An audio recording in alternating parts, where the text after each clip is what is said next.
Hi everybody, thanks for joining me today for Convertible Conversations.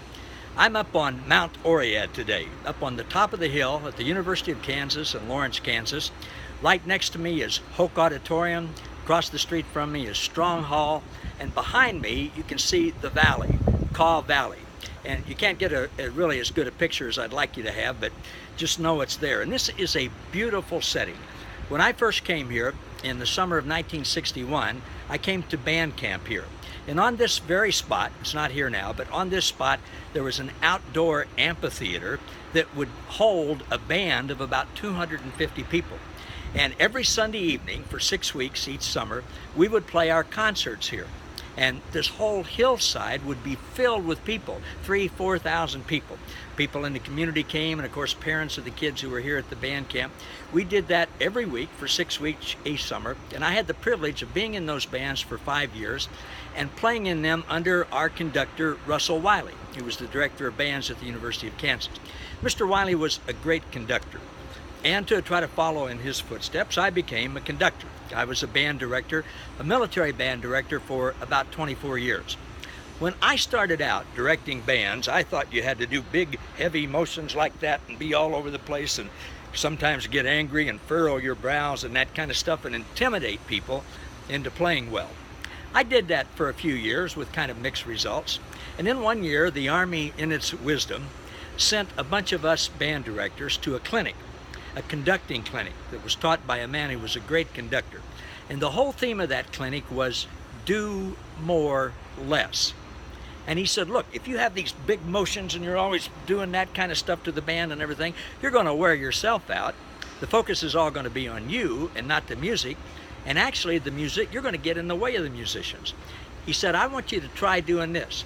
Try conducting a whole piece with your hands behind your back and just doing it with your eyes. Start the band off with your eyes, and if you want them to do something, just try it with your eyes.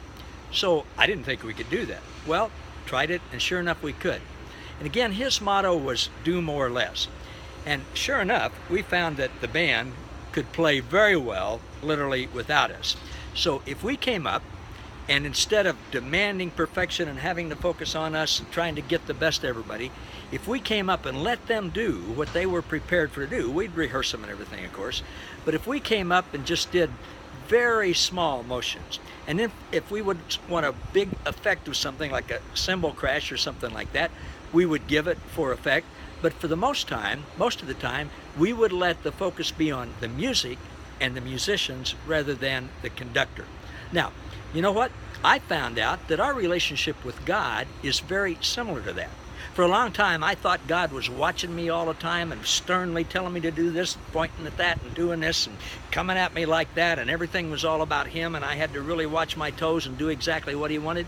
When I found out, no, what He wants is a relationship. He created us to flourish. He gifted us. He talented us. He's given us Himself. He lives in us. Now He wants to just live His life through us. So He wants us to relax, just relate to Him, listen to Him, and do life with Him. Have fun. Do the things that we like to do with the people that we like to do them with. And then every once in a while, He'll give us a little wink or a nod. He might say, hey, call this person and encourage him. Or go over and sit down and talk to that person. Or that person's struggling, go see if you can help them. Or, hey, this person's really doing a nice thing there. Just go over and compliment them and say, wow, you're really good at that.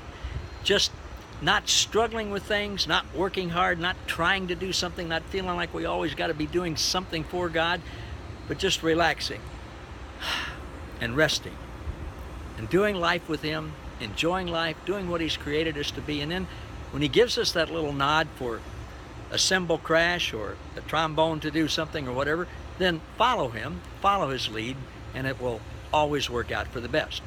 Hope that's helpful. Thanks for joining us today. See you next time. Bye-bye.